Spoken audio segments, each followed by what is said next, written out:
आमे दुई जन से जन को दीर्घ दिन धरी भल पाउथिलु। आम दुई परिवार मध्य उणा अधिक किछि जानिथिले।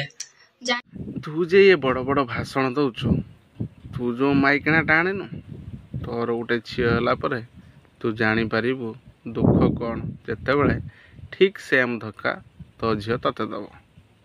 जानिबा सत्य मो बापा किछि न बुझी न सुझी मते कथा हेबा पई बंद करथिले ओ तांको मारि देबा पई मते धमक देथिले। मते बापा नार जाय कि केस दे थानार पूरा जेहेतु तते से जन्म देइछि ना मते माड़ मारिथिले। अब विवाह पई मते भी से फोन ले धमक देथिले मो झियो को भूली जा, जदी भूली न जाओ जदि तमे कथावार्ता हो तते मते मारि देबा पई धमक भी देथिले।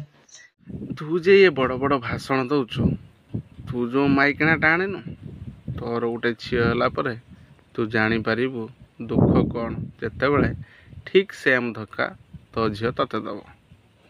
तेणु आमे दुई जन हमर प्राप्त बयस हो जाइथिबारु आमे दुई जन दी परिवार को किछि भी न जणे घर छाड़ी चली आसछु।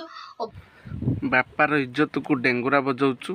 तेणु माँ तू भल काम करुछु, बहुत भल काम करुछु सोशल मीडिया रे। ओ विवाह मध्य कर सारछु। तेणु बापा को सहपरिवार को मो वीडियो जरिया अनुरोध करी कहूछि जे मो स्वामी को और मो सहपरिवार को कहार भी किछि क्षति न करंतु। तेणु आपण धर बापा किछि आपण तरफ रु किछि भी स्टेप नियंती। तेणु मो मो तरफ रु किछि भी स्टेप नेबी ओ थाना रे जाई आपण नार भी एफआईआर करिवे। ये हाँ झील जन्म देइथिला ना सेति से होची भोगिब दंड आ कोन। राकेश कुमार नायक प्रज्ञापरमिता महांती आमे दुई जन से जन को दीर्घ दिन धरी भल पाउथिलु। आम दुई परिवार मध्य गोटे बाप जन्म करे तार अधिकार अच्छी ता झील को से कौटी बाहा दब कौन कर केमी खुशी रहा।